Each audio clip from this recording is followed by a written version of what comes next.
As an infection control practitioner work कर रहे हैं।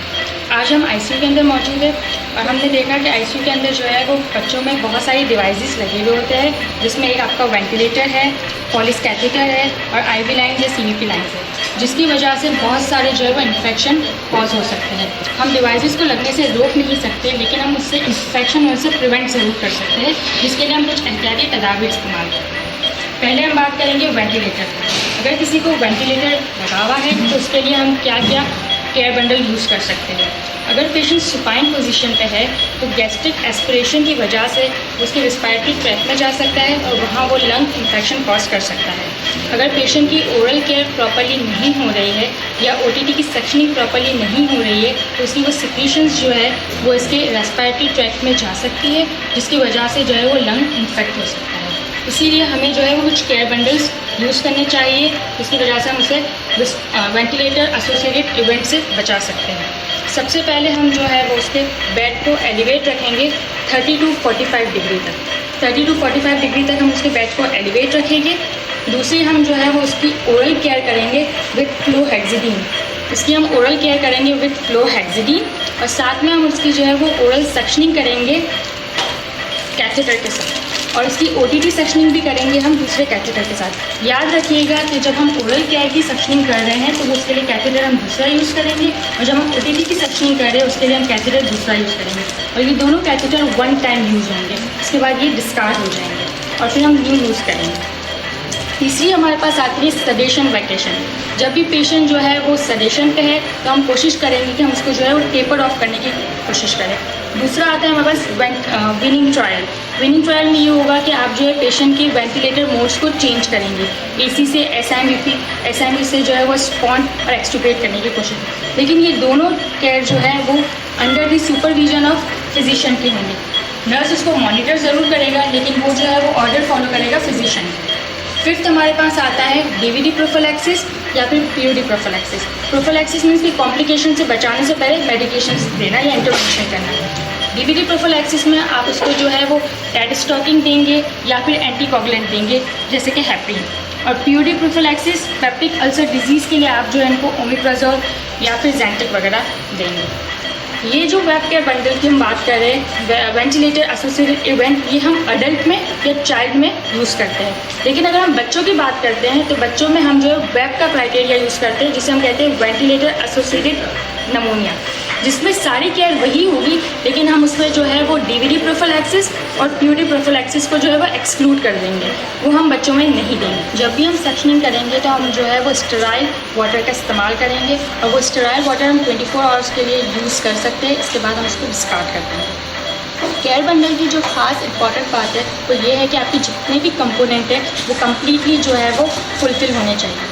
अगर इसमें से कोई भी एक कंपोनेंट आप मिस करते हैं तो वो आपका केयर बंडल ज़ीरो कहलाता है। जब आप ये सारे कंपोनेंट फुलफ़िल कर लेंगे तो आपके पास इस तरह की चेकलिस्ट मौजूद होनी चाहिए, जिसमें आप जो है वो उसमें टिक मार्क करें कि आपने ये कंपोनेंट्स को फुलफ़िल किया है, ताकि वो आपको पता चले कि आपने जो है वो ये सारे कंपोनेंट्स टाइमली फुलफ़िल किए हैं।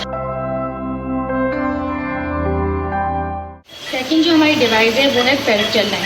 पेरिफेरल लाइन की हम जो है वो किस तरह केयर कर सकते हैं। सबसे पहले जब भी आप पेरिफेरल लाइन को टच करेंगे, बिफोर कॉन्टैक्ट टू पेशेंट या after contact to central line, आप सबसे पहले जो है वो हैंड रब करेंगे।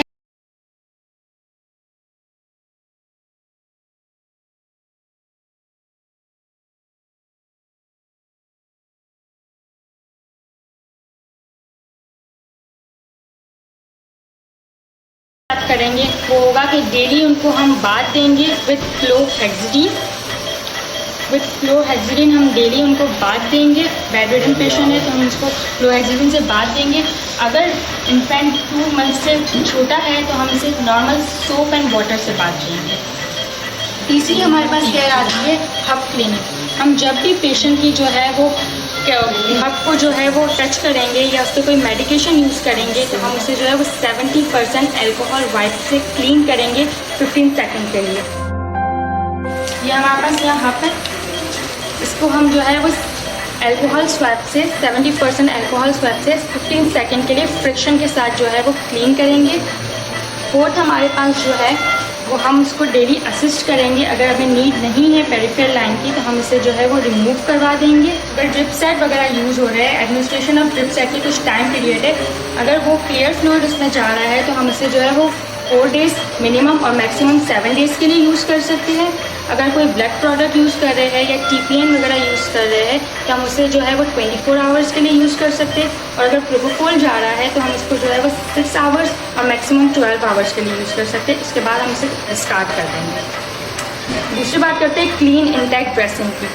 क्लीन इंटैक्ट ड्रेसिंग से मतलब कि अगर पेशेंट को जो है वो गॉज ड्रेसिंग लगी हुई है तो हम इसे 48 आवर्स के बाद चेंज कर देंगे। लेकिन अगर पेशेंट को जो है वो स्टेराइल ड्रेसिंग लगी हुई है, ट्रांसपेरेंट ड्रेसिंग लगी हुई है, तो वो हम 7 डेज़ के बाद चेंज करेंगे। अगर ड्रेसिंग बिल्कुल ठीक है, कहीं से भी ख़राब नहीं है, तो हम जो है वो लाइन को टच नहीं करेंगे। जितना हम लाइन के कांटेक्ट में जाएंगे उतने इन्फेक्शन के चांस ज़्यादा होंगे। जब भी हम जो है वो ड्रेसिंग करें हम उसमें जो है वो इंडक्शन डेट या इंसर्शन डेट ज़रूर मेंशन करें कि जो लाइन है वो कब इंसर्ट की गई है, और साथ में हम उसको रीड्रेसिंग डेट भी मेंशन करें। अगर हम ये सारे जो है वो केयर को फॉलो करेंगे तो हम जो है पेशेंट को पेरिफेरल ब्लड स्ट्रीम इन्फेक्शन होने से बचा सकते हैं। अभी हम बात करेंगे फोलिस कैथेटर एसोसिएटेड इन्फेक्शन से कैसे प्रिवेंट करना है। अगर आईसीयू में आम तौर पे पेशेंट्स को फोलिस कैथेटर लगा हुआ होता है, फोलिस कैथेटर की सबसे बड़ी केयर ये है कि जब जिस वक्त उसको इंसर्ट कर रहे हों तो एसेप्टिक टेक्निक यूज़ की जाए, क्योंकि ये स्टेराइल प्रोसीजर है। कैथेटराइजेशन करने के बाद पेशेंट की जो फोलिस कैथेटर है उसको सिक्योर कर दें अच्छी तरह से, जैसे कि आपको ये नज़र आ रहा है। इसको सिक्योर किया गया है ताकि ये खींचने से पुल आउट ना हो और यूरेथ्रल रप्चर ना हो। उसके बाद आप फोलिस कैथेटर का जो बैग है उसको बेड के साथ अटैच कर दें। ये बिलो द ब्लैडर होना चाहिए और अबव द फ्लोर होना चाहिए। बिलो द ब्लैडर इसलिए क्योंकि यूरिन इसमें से दोबारा से बैक फ्लो करके ब्लैडर में ना चला जाए और यूटीआई का चांसेस उससे बढ़ जाता है। अगर बेड पे ये बैग रखा हुआ होगा तो यहाँ ट्यूब से यूरिन वापस जा सकता है। इसी की तरह अगर ये यूरिन बैग फ्लोर पे रखा हुआ होगा तो फ्लोर से जरासीम कैच कर सकता है, जो इस बैग से होते हुए और ट्यूब से जाकर ब्लैडर में जाकर इन्फेक्शन कॉज कर सकते हैं। तो इन चीज़ों का ख्याल करना ज़रूरी है कि फोलिस कैथेटर प्रॉपरली सिक्योर हो और उसका बैग हैंग हो, और जब भी बैग को खाली करें तो एक साफ़ डिसइंफेक्ट कंटेनर के अंदर इसको खाली करें। इसको कभी भी डस्टबिन के अंदर खाली ना करें या वो उस जग के अंदर खाली ना करें जो सारे मरीज़ों को यूज़ होता हो। हर मरीज़ का या तो अलग से जग होना चाहिए या एक दफ़ा इस्तेमाल के बाद उस जग को दोबारा से धो के डिसइंफेक्ट करके और ड्राई करके रखा जाए, ताकि एक मरीज़ का जरासीम दूसरे मरीज़ के अंदर ना जा सके।